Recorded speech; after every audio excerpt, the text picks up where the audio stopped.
Ponente, Diana Marcela Rodríguez. Investigadora social y escénica, con formación académica en el campo de las ciencias sociales y empírica en el teatro desde hace 20 años. Candidata a doctora en investigación en humanidades, artes y educación de la Universidad de Castilla-La Mancha, donde adelanta la tesis del acontecimiento social al acontecimiento poético, tránsitos y relatos del conflicto armado colombiano, la cual le ha permitido explorar en distintas escrituras creativas y académicas, integrante del grupo Saberes Corporales de la Licenciatura en Artes Escénicas de la Universidad Pedagógica Nacional, donde trabajó como profesora del área de investigación. Bueno, buenos días para todos y todas.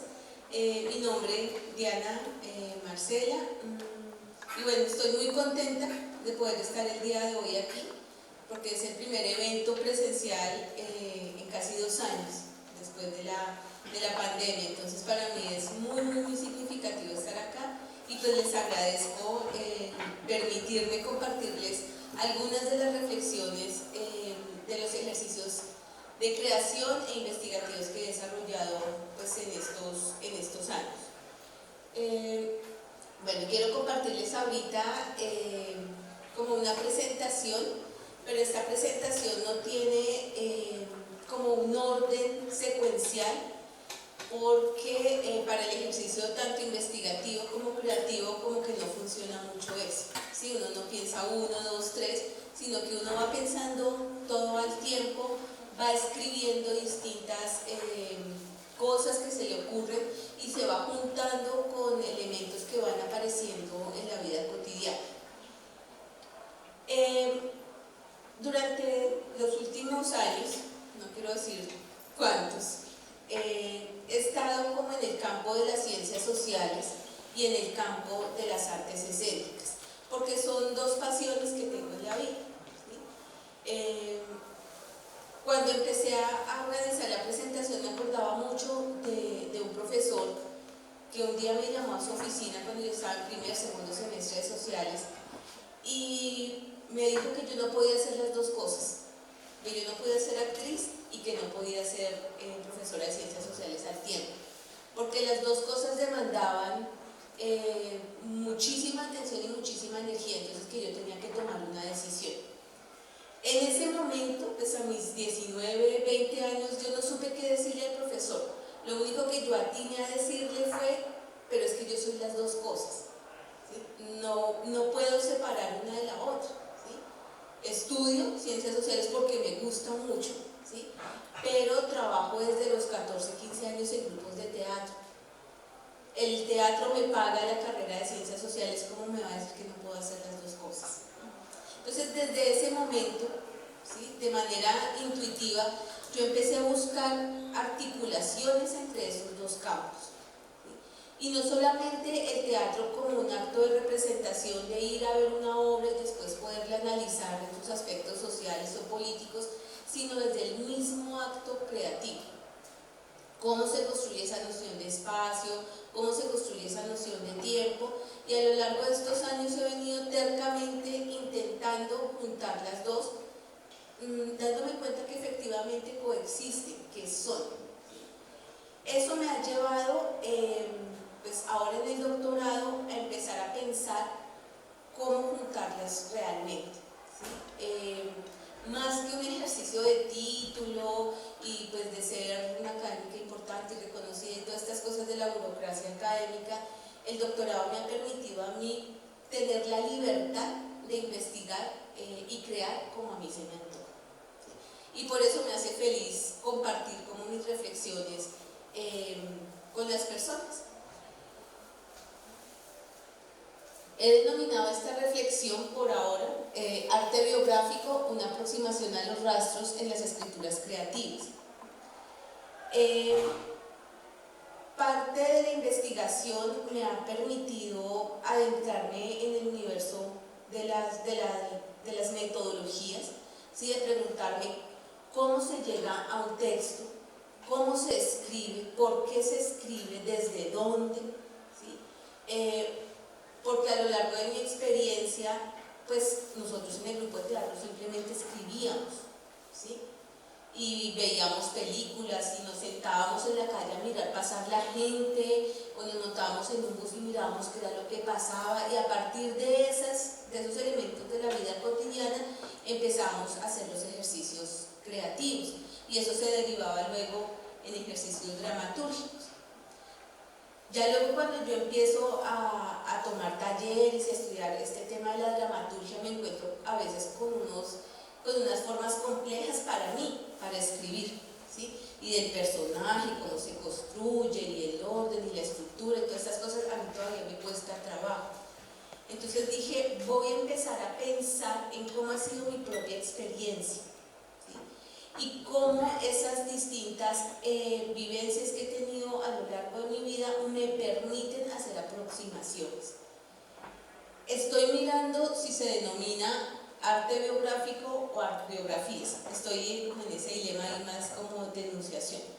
Pero el tema y la reflexión central es cómo la vida misma se convierte en un punto de partida para la escritura, que no tiene un orden secuencial, que no tiene un orden lógico, sino que simplemente va ocurriendo. Esa reflexión la he venido como intercalando con un campo temático que me llama muchísimo la atención, y siento que es una responsabilidad también histórica, como colombiana que soy, y tiene que ver con el conflicto armado.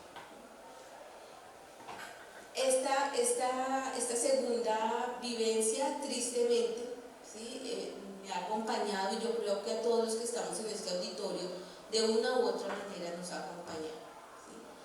Dentro de la investigación yo empecé a darme cuenta que cada persona que ha nacido o ha habitado este país tiene por lo menos una historia que contar con respecto al conflicto armado, bien sea porque un amigo, porque un familiar, porque sus abuelos vivieron la época de la violencia, porque muchos de nosotros, al ser estudiantes o profesores luego de las universidades públicas, nos hemos visto enfrentados y enfrentadas a esta situación tan fuerte que se vive en este país. Entonces empecé a hacer como un ejercicio de reconstrucción de lo que había sido mi experiencia vital como creadora, como artista, pero también como profesora e investigadora de las ciencias sociales. Y empecé a darme cuenta de eso, que cada uno de nosotros y nosotras tienen como esa historia, o conoce a alguien, o ha pasado algo con temas que tienen que ver con el conflicto armado. Y ese fue como un punto detonante en el ejercicio investigativo. Estoy pasando los micrófonos. Si nos devolvemos un poquito, porfa, hacia la presentación. Entonces, gracias. Digamos, hay un ejercicio de metáfora que me parece bonito y que yo lo fui construyendo a lo largo de la investigación, y es esta imagen de rompecabezas, pero no de un rompecabezas donde las piezas necesariamente dan una imagen coherente y lógica. ¿Sí? Este rompecabezas que está ahí, pues está compuesto por distintas imágenes, en su mayoría fotografías de Jesús Abad, que a mi parecer es uno de los investigadores visuales más serios del conflicto armado en este país. Y cómo, al empezar a juntar esas distintas piezas de imágenes, de fragmentos de ropa, de colores, se va armando una imagen, ¿sí? Esa imagen no tiene una lógica, esa imagen no tiene una estructura que uno a la vista diga, sí, es un mapa, es un cuerpo, no, es el rompecabezas que somos nosotros, tanto como personas como integrantes de una sociedad. Y ese es otro punto importante, digamos, en el ejercicio de reflexión sobre estas escrituras creativas, ¿sí? A veces uno, cuando empieza a escribir, tiene como ese impulso, esa necesidad de sonar con historias interesantes, o con historias súper fantásticas, o contar la super historia, y no, a veces son esas historias cotidianas, ilógicas, incoherentes, las que tienen muchísima más potencia. En estas reflexiones me encontré con un profesor de la Universidad de Antioquia, el maestro Jorge Iván Grisales, que venía desarrollando una investigación muy interesante sobre la dramaturgia social. Y él hablaba de una categoría que fue para mí determinante, y es la categoría de acontecimiento. ¿Y qué es el acontecimiento? Esas cosas que ocurren sin que uno las piense, llegan, ¿sí? Interrumpen la vida y la transforman. Y yo decía, ¿cuántas cosas en mi vida han sido acontecimientos? Rompen, desestructuran, modifican la forma en cómo uno ve las cosas. Y ese es un punto también importante para el ejercicio escritural. Me voy a acercar un poquito para poder leer con respecto al acontecimiento social. Este es un fragmento de un texto, de un testimonio de un habitante de Trujillo Valle, que es recopilado por el Centro de Memoria Histórica en su libro del Gastallán. Y dice: si no se habla, si no se escribe y no se cuenta, se olvida. Y poco a poco se va tapando bajo el miedo. La gente que vio el muerto se va olvidando y tiene miedo de hablar. Así que llegamos a un oscurantismo de años en el que nadie habla de eso. Como nadie habla de lo que pasó, no ha pasado nada.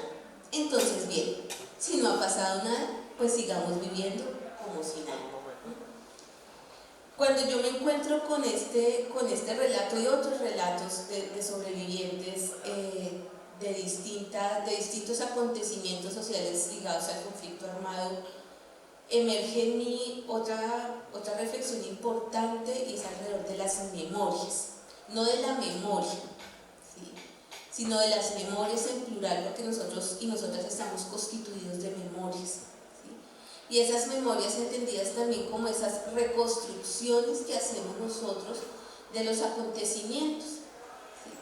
No hay una memoria porque no hay una sola forma de reconstruir un acontecimiento. Si hiciéramos, por ejemplo, el ejercicio ahora, ¿sí?, de construir la memoria sobre la conferencia que acaba de suceder, habrían tantas versiones como personas estamos en este auditorio, ¿sí? Eso es lo bonito, eso es lo maravilloso de pensar las memorias, ¿sí? Son esas reconstrucciones, son esas formas en que nosotros y nosotras construimos y vivimos nuestra versión de la vida. A veces nos encontramos con otros y coincidimos, en otras ocasiones no coincidimos. Entonces, este ejercicio de las memorias se junta con una mirada sobre el conflicto armado de las memorias no oficiales, ¿sí?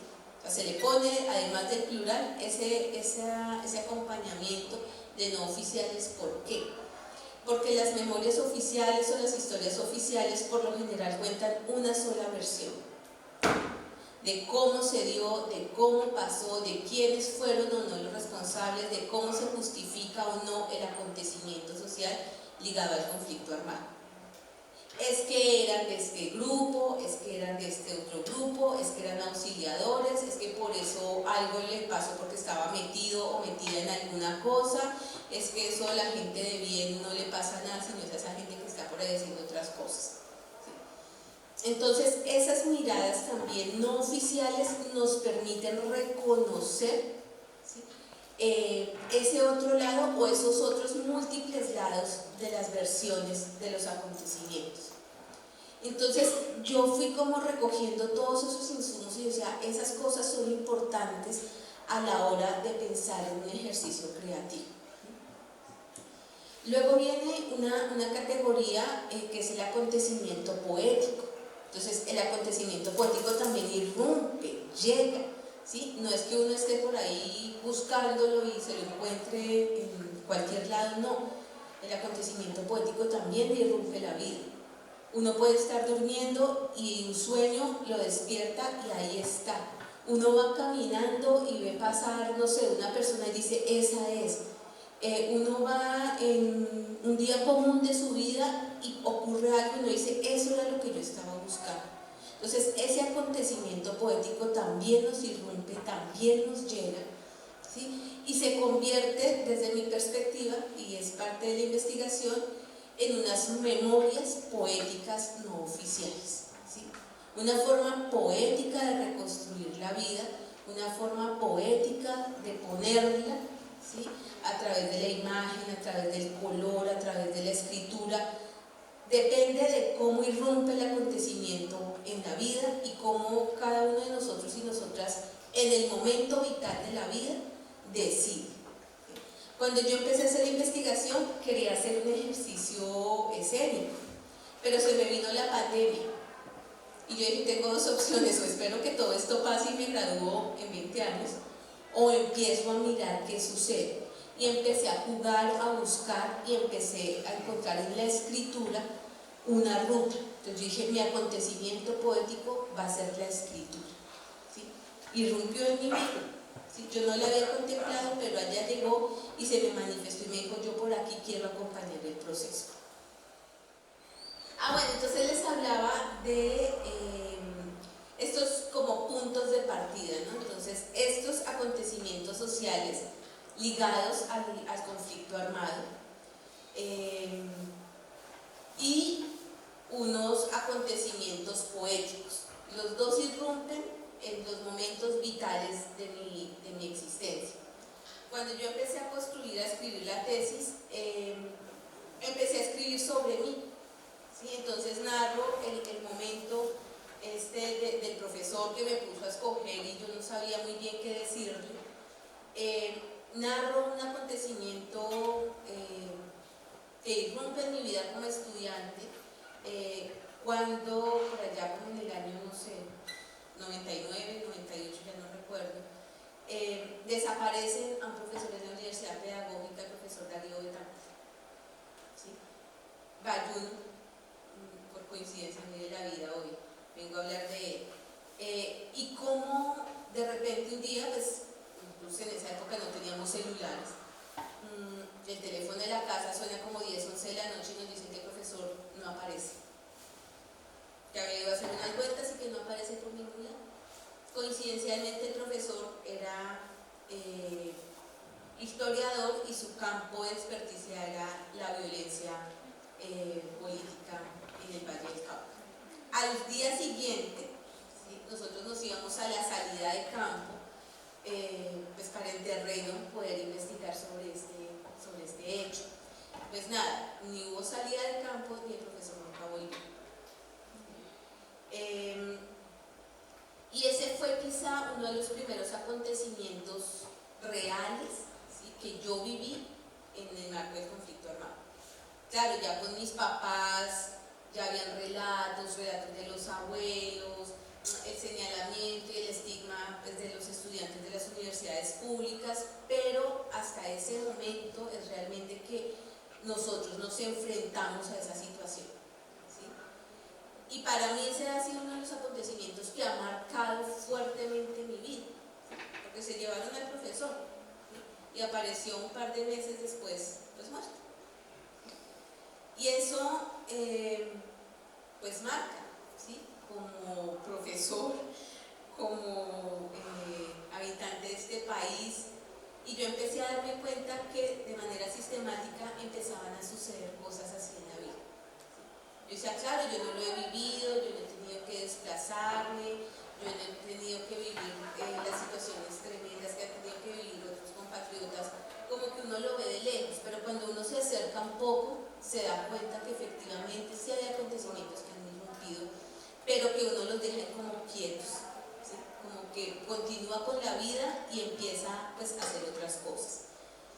Entonces, cuando yo empiezo a hacer todo este ejercicio de reconstrucción, empieza a emerger como esta figura, ustedes no sé muy bien, pero como de redes, ¿sí? Por eso yo decía, esto no tiene un orden secuencial de 1, 2 y 3, sino que uno va al pasado, vuelve, está aquí en el momento actual, pero se proyecta un futuro inmediato, pero ese futuro inmediato lo devuelve a uno nuevamente al pasado, ¿sí? Es un juego en el tiempo, ¿sí? Que para el acto creativo es muy interesante, ¿sí? Como yo les decía hace un momento, cuando uno genera espacios de creación no tiene un orden, ¿sí? Uno no va a decir, no, es que yo voy a crear de lunes a miércoles y el jueves y el viernes hago otra cosa. No, uno va creando y trayendo como fragmentos. Entonces yo empecé a juntar todos esos fragmentos y empecé a buscar amigos, amigas, artistas que hubiesen escrito, dirigido, actuado en temas sobre conflicto armado. No me interesaba tanto ver sus dramaturgias, sí los procesos. ¿Sí? Y acá hay un elemento importante en una reflexión que yo he hecho también sobre la investigaciones sociales con perspectiva creativa. ¿Sí? Acá no es que la investigación social va a usar al arte como un medio para, ¿sí? O es que el arte se va a nutrir de los elementos sociales para, sino que los dos se están gestando mutuamente. Acá la investigación social se convierte en una investigación-creación y la investigación-creación se convierte en una investigación de orden social, porque para poder desarrollar el acto creativo yo debo ir, ¿sí?, a esos contextos, debo reconocer esos acontecimientos sobre los que quiero explorar, ahondar un poco más en mi experiencia vital, pero en la experiencia vital de otros. Entonces en ese momento yo digo, no es suficiente con mi experiencia, voy a mirar qué ha pasado con otros. Y entonces nos juntamos con cinco artistas que habían hecho distintos ejercicios creativos sobre el conflicto armado. ¿Sí? Uno de ellos, actor, y empezó a incursionar en la dramaturgia, Diego Cañón, hace un monólogo sobre Carlos Pizarro. Entonces cuando yo me siento con Diego y le digo, bueno Diego, ¿qué fue lo que pasó? Porque Carlos Pizarro, ¿sí?, me dice, mira Diana, yo un día tuve un sueño y el sueño era que yo veía una casa en mitad del campo y yo entraba a esa casa y estaba sentado escribiendo Carlos Pizarro. Yo no lo conocí, yo no había leído sobre él, por allá tenía el vago recuerdo del colegio, pero se me apareció en un sueño. Como a los 8 días volví a tener exactamente el mismo sueño. A la tercera vez yo me acerco y le digo, don Carlos, ¿qué necesita?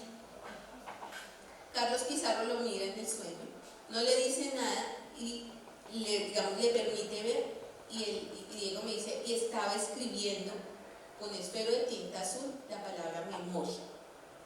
En ese momento yo me di cuenta que tenía que escribir un monólogo sobre Carlos Pizarro. Y ahí empieza su ejercicio creativo, la investigación durante 2 años, en investigación de archivo, entrevista a una de sus hijas, a María José, y desarrolla toda una cantidad de procesos creativos que detonan en una dramaturgia y en una puesta en escena. El segundo artista con el que estuve conversando es el director Fernando Montes, del grupo de teatro Vara Santa. Él lleva a escena una obra que se llama Quilele, ¿sí?, escrita por Felipe García Vergara, perdón, sí, cruzan los cables a rayos. Y él dice, mire, nosotros estábamos haciendo un ejercicio sobre las vanguardias y empezamos a hacer improvisaciones ya sobre las vanguardias. Y en cada improvisación empezaron a emerger unas acciones violentas, y todo el tiempo eran acciones violentas en las improvisaciones.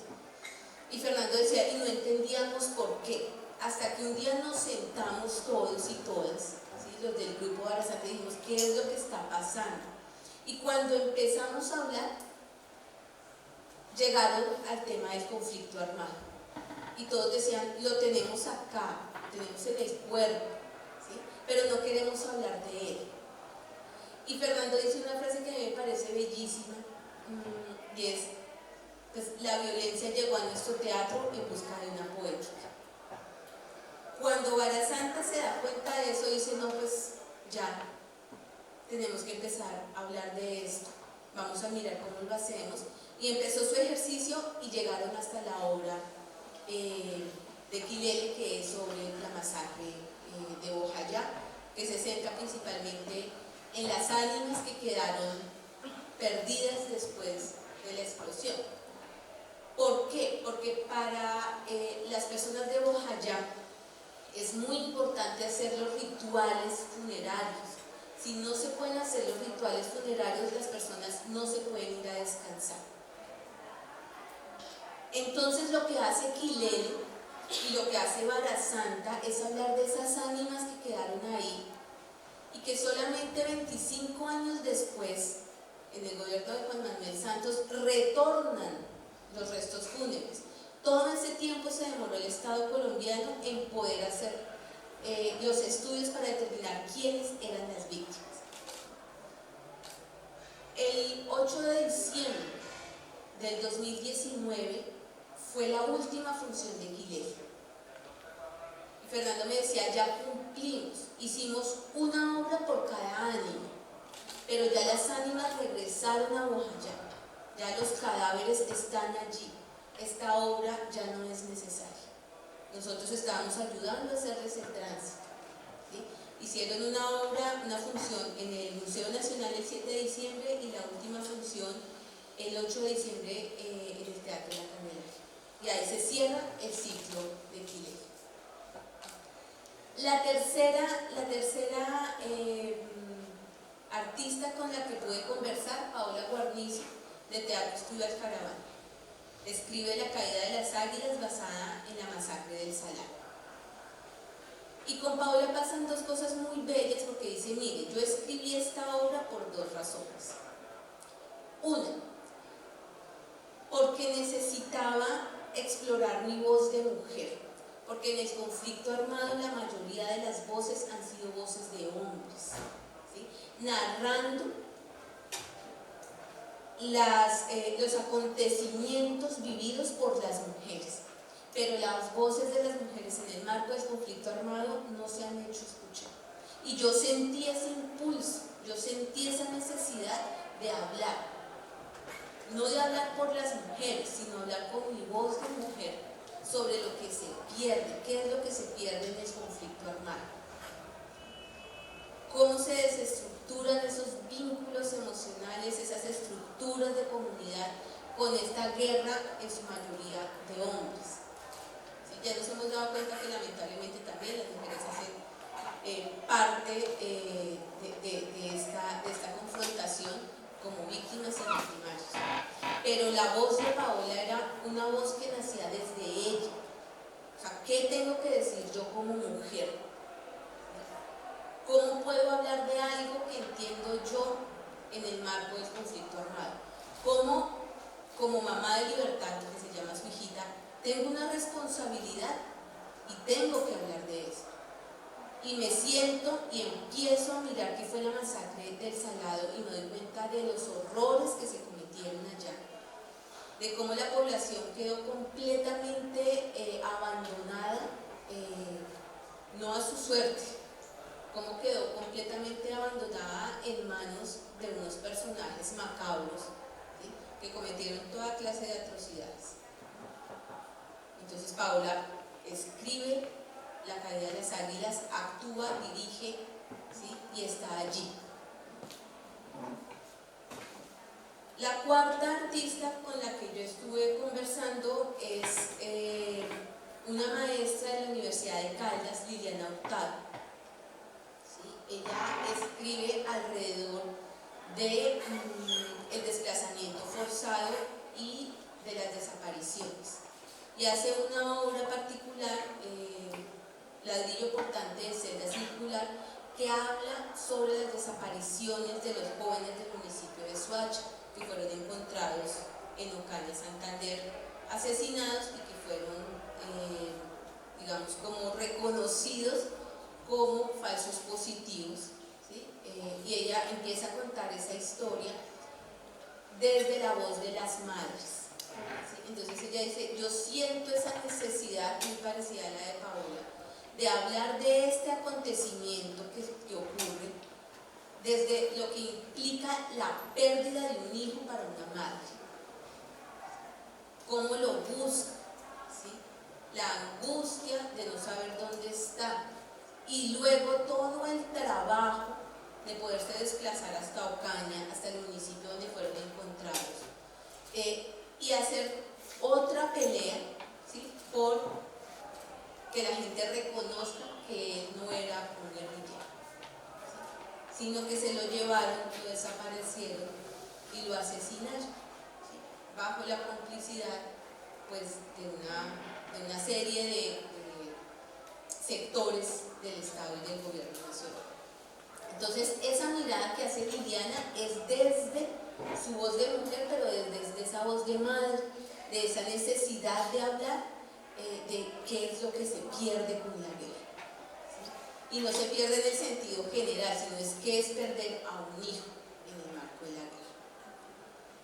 Finalmente, me contacto con otro grupo en Bogotá, el Teatro Experimental de Fontibón, que trabaja muy desde la línea del teatro comunitario, del teatro político, y montan una obra que se llama El Canto de las Moscas, ¿sí? Pues retomando el poemario de María Mercedes Carranza sobre, pues, las masacres en Colombia, ¿sí? Y cómo empiezan ellos también ya como grupo. Ahí lo interesante fue la mirada de grupo, cómo un grupo se sienta, piensa, siente esa responsabilidad histórica y social de hablar sobre el conflicto armado, no desde las víctimas. Ellos, por ejemplo, tienen, y todos los otros artistas tienen esa mirada muy clara, no queremos trabajar con las víctimas, ¿sí? No queremos hacer un ejercicio de revictimización, queremos hacer suertes de reconocimientos, queremos hacer suertes de homenajes, queremos hacer suertes de acompañamiento a esas ánimas que quedaron ahí, y quizá con estos ejercicios teatrales, ¿sí?, muy desde el teatro de la representación, pero con estos ejercicios teatrales hacer un acto performativo de acompañamiento a esas ánimas que están por ahí. Digamos, esta mirada grandísima que me permitió a mí durante casi año y medio, casi 2 años, hablar con los artistas, ir a ver las obras, escuchar los foros que se hacen al final, me permitieron empezar a pensar en que yo necesitaba empezar a escribir y que quería hablar de acontecimientos que son importantes para mí. Y es cuando a finales del 2019, en el mes de noviembre, ocurrió una cosa en Colombia y particularmente en Bogotá, que fue el toque de queda, ¿sí? En Bogotá era el primer toque de queda en los últimos 40, 42 años, ¿sí? Dieron la orden de encerrar a todo el mundo porque las movilizaciones sociales que se habían desplegado hacia los barrios populares estaban generando mucho movimiento en las noches. Entonces la gente salía con sus olletas, con sus ollas, a hacer cacerolazos por las calles del barrio, y en la mañana era por las calles principales. Y el alcalde de Bogotá en ese momento, después de unos destrozos en Transmilenio, dijo: no más, se acabó este desorden, vamos a hacer toque de queda. Y empezó una cosa tremenda en Bogotá, yo supongo que en otras ciudades del país también, pero yo sentí que por primera vez en la vida, o en el marco de este gran conflicto armado, muchos entendimos el miedo que se siente al ser encerrados. Yo decía, lo que está ocurriendo en Bogotá esta noche, en ese momento, es lo que muchas personas sienten los días previos a las tomas, ¿sí?, y a las masacres, ¿sí? Nadie nos va a acompañar, nos vamos a quedar solos, las fuerzas policivas y militares desaparecen, y aquí es sálvese quien pueda, porque no va a venir absolutamente nadie. En la ciudad de Bogotá nunca había pasado eso, ¿sí? Uno en Bogotá ve el conflicto armado por allá, ¿sí? O cuando se da cuenta que los Embera están en las calles, uno dice: ay, sí, el conflicto armado tremendo, los desplazaron, ¿sí? Pero fue la primera vez, siento yo, que en Bogotá que la gente sintió el miedo, sumado a una política de terror, porque los venezolanos iban a venir a matar a todo el mundo, ¿sí? Se iban a llevar todo, y yo decía: pero ¿cómo? Yo vivo en un conjunto de apartamentos y yo decía, pero ¿cómo se van a, sin un ascensor, cómo se van a subir hasta el quinto, sexto piso? ¿Sí? ¿Qué se van a bajar? ¿El televisor? ¿El computador? ¿Qué se van a bajar? Y van a bajar otra vez 5 pisos, se van a encaramar por un muro y mágicamente van a montar todo en un camión y se van a ir. Pero la política de terror fue tan fuerte esa noche que la gente salió con palos de escoba literal, ¿sí? Con el cuchillo de la cocina, ¿sí? A defender sus cosas. Y la gente duró hasta 3, 4 de la mañana esperando que llegaran los camiones para robarse todo. Y pues nunca llegaron los camiones ni se robaron nada. Lo que sí lograron fue hacer que la gente estuviera tan asustada y tan cansada que al día siguiente en Bogotá no se escuchaba un pito. Porque todo el mundo estaba durmiendo porque estaba muy agotado. Cuando yo vivo esa noche, yo digo, ese es el acontecimiento. ¿Sí? Aquí está, irrumpió, llegó a la puerta de mi casa, yo lo estaba buscando, mire, él fue tan generoso que vino a golpearme. Decirme, mire, acá estoy. Y empiezo yo un ejercicio de escritura. Yo dije, bueno, pero ¿cómo escribo una obra? Yo soy actriz, nunca he escrito una obra. ¿Cómo se escribe? No, yo no puedo escribir la obra todavía. Me voy a ir un poquito más atrás. Voy a escribir una crónica. Entonces escribí una crónica sobre esto que les acabo de contar. Viendo a la gente con los palos de escoba, con los cuchillos de la cocina, con esa angustia, diciendo van a quitar la luz a medianoche en Bogotá y van a cerrar las cámaras de seguridad y aquí pues sálvese quien pueda. Cuando yo escribo la crónica digo listo, ahora voy a escribir un cuento, no estoy lista todavía para la dramaturgia, voy a escribir un cuento. Y empecé a escribir el cuento basado en esta crónica y le junté una enfermedad que me parece bien curiosa y es la enfermedad del miedo. ¿Sí? Y yo empecé a mirar en distintos países cómo se hablaba de la enfermedad del miedo y existe. ¿Sí? Y las comunidades indígenas y campesinas la tienen súper clara con eso. En México dicen que la enfermedad del susto es porque se llevan el tonalli, que el tonalli es el alma, y que hasta que no regrese, pues la gente no va a dejar de tener miedo. Entonces yo dije, esto estaba ahí. ¿Sí? Miremos esta cosa desde la enfermedad del miedo, miremos este acontecimiento y volvámoslo cuento. Después que lo volví cuento dije, no, todavía no estoy lista para la dramaturgia. Vamos a diagramar esto. Y entonces una amiga queridísima hizo las ilustraciones. Y yo dije, claro, y entonces todo lo que yo me iba imaginando en el cuento, ella lo iba poniendo en imágenes, en el dibujo, y yo decía, claro, esto es.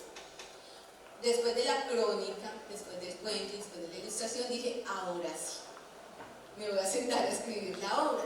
Y escribí la obra que se llama Agencia de Sustos, que básicamente es la historia de 2 personas que tienen una agencia que vende sustos.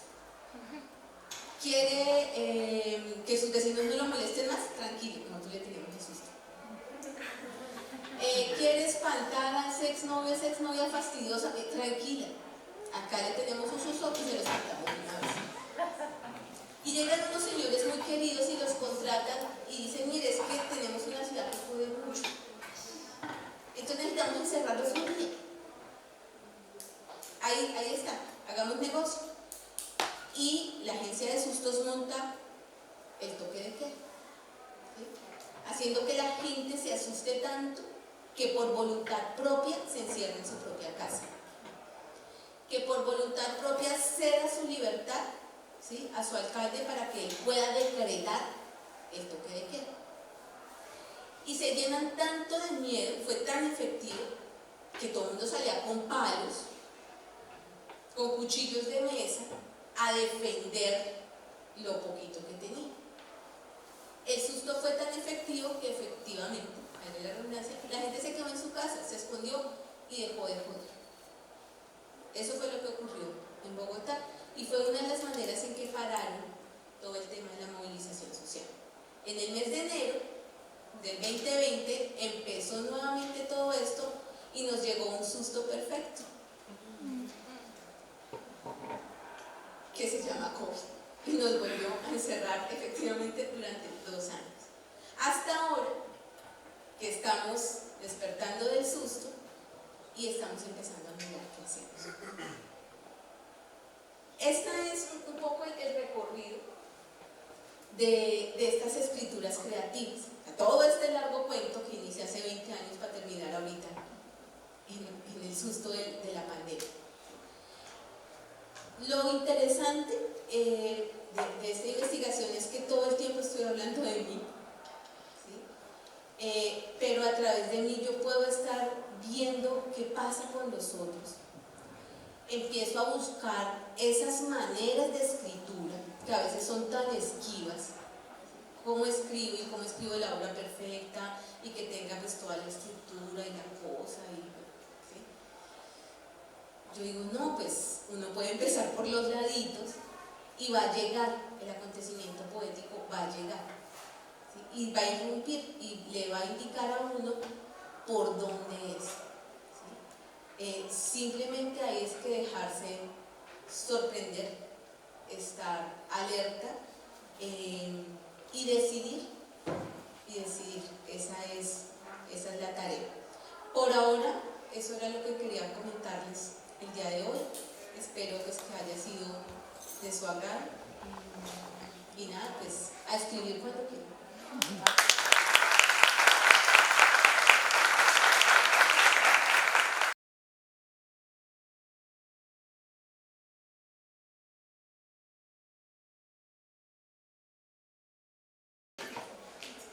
Es que hablaste ahorita que en el proceso creativo como que no había una secuencialidad, sino que había fragmentos y que después los unías. Yo me he preguntado por la estructura. Entonces uno cómo encuentra o cómo llega a la estructura de un texto. Es que yo siento que la estructura no es el punto de partida, la estructura es el punto de llegada. Entonces uno se deja, digamos, sorprender por el acontecimiento, si uno lo pudiera colocar así, y el mismo proceso le va dando a uno la estructura. Porque es que cuando uno arranca por la estructura, no se mueve, porque está esperando que hasta que no termine esta parte, entonces no puedo seguir en la otra. Entonces ahí es cuando uno empieza a bloquearse, que fue lo que me pasó a mí. Como es que la obra, y entonces sí, el maestro Suchi dice que se hace así, y el maestro no sé qué cosa dice que se hace la obra de esta manera, y yo me bloqueé, yo dije, no doy. Entonces dije, voy a echar para atrás, ¿sí? Y voy a empezar a mirar qué es lo que acontece, qué es lo que me sorprende, y cuando ya me di cuenta, claro, ahora sí tenía la estructura. Entonces quizá la estructura no es el punto de partida, sino es el punto de llegar, donde tú empiezas a juntar y a tomar decisiones. Después de todo ese recorrido, ¿qué? Ah, no, yo me quedo con esto, voy aquí, voy acá, y uno va armando, y es tan bonito, a mí me pasa así, es tan bonito que la misma estructura se va dando. Simplemente uno tiene que escuchar qué es lo que se muestra, y ya.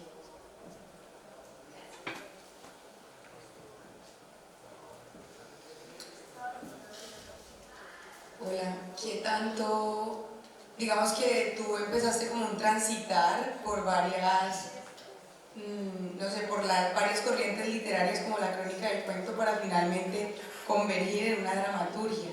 Ese tránsito, ¿qué tanto transforma la poética final? Que es, digamos, a donde tú querías llegar. Porque a mí, por ejemplo, me parece muy enriquecedor. Me gustaría leer la crónica, el cuento y la obra para ver cuáles son, digamos, esos puntos comunes o qué se mantiene, qué se transforma completamente, qué aparece como una revelación también. Es como eso. Pues, o sea, cada momento tiene como su maravilla, porque la crónica tiene una característica y es que sí es secuencial. La crónica sí tiene un tiempo cronológico, entonces en la crónica uno juega, pero ya hay una forma en la escritura. Entonces, por lo menos a mí me ayudó a sentar todas las ideas. El cuento me ayudó a disparar la imaginación, porque entonces yo ya en el cuento veía, por ejemplo, hay un personaje que es muy lindo, que es la tejedora, que es la que le empieza a ayudar al personaje a encontrar, ¿sí?, cuál es el problema, ¿sí? Y es que él no se acuerda que perdió la memoria, ¿sí? Entonces ella le dice, mire, con un buen susto usted recupera la memoria, ¿sí? Pero como a él se le olvida, entonces vuelve y se pierde, ¿sí? Entonces en el cuento ya aparecen personajes como la tejedora, empieza a aparecer esta referencia sobre la enfermedad del miedo, empieza a aparecer otro personaje que se llama Korsakov, que el Korsakov es un síndrome del olvido, y entonces todos esos se vuelven personajes. Por ahí aparece Don Eloy. Don Eloy es una persona que llega a mi vida en una marcha, ¿sí?, a través de un cartoncito, ¿no?, un indígena caucano que fue asesinado, y en una marcha me entregaron el nombre de Don Eloy. Entonces yo cojo y lo llevo, después llueve y Don Eloy me tapa, ¿sí? Con la lluvia se rompe un poquito el cartón paja, pero Don Eloy y yo no nos volvemos a separar. Y a donde yo voy, a Don Eloy.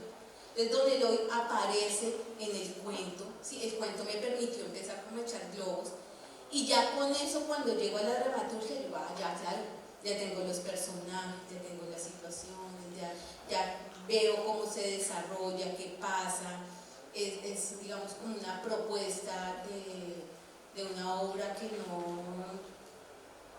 no se cierra, ¿sí?, sino que es como un ciclo, porque cada vez que logra generar un susto recupera la memoria, pero pues ahí está Korsakov cumpliendo su labor del olvido. Entonces a mí como que ese tránsito me ayudó fue a eso, como que cada escritura tiene como su particularidad, y cuando llegué a las ilustraciones fue muy bonito, porque la ilustradora me decía, bueno, ¿y cómo es él?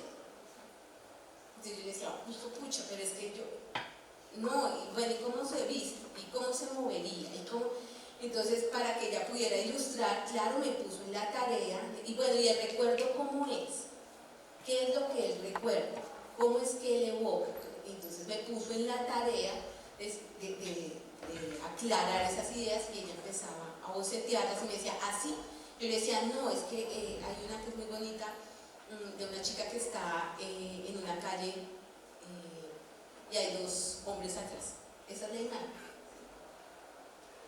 Pues uno de mujer sabe que está en una calle sola con dos hombres atrás y uno se asusta. ¿Sí? Ahí no hay mucho que hacer. Así ellos dos no estén haciendo absolutamente nada, ¿sí? Su sola presencia ya genera. Entonces ella le puso vestido, entonces yo le dije, no le ponga vestido, porque ya parece una señora, póngale un pantalón. Entonces ella le puso el pantalón, ay sí, es que es una muchacha. ¿Sí? Entonces esos ejercicios a mí me ayudaron muchísimo a ir escribiendo como cada una de las partes. Ya por tiempo no he alcanzado, pero sí quiero llevar eso a un ejercicio de lectura dramática. Antes de empezar en un montaje de lectura dramática, ver cómo se escucha, o hacer un ejercicio de radioteatro. ¿Sí? No he tenido ese tiempo, si me pongo a hacer más cosas no me gradúo. Entonces, tocar ya como, bueno, ya termina y después lo hace. Pero sí he tenido como esas ganas de explorar ahora eso, cómo sonaría. Y si hago radioteatro, cómo sonaría cada una de las cosas. Y si hago una lectura dramática, ¿qué pasaría? Entonces, como que se le van ocurriendo cosas todo el tiempo, y cada cosa que ocurre le va ayudando a uno a generar esa estructura. Gracias, Diana.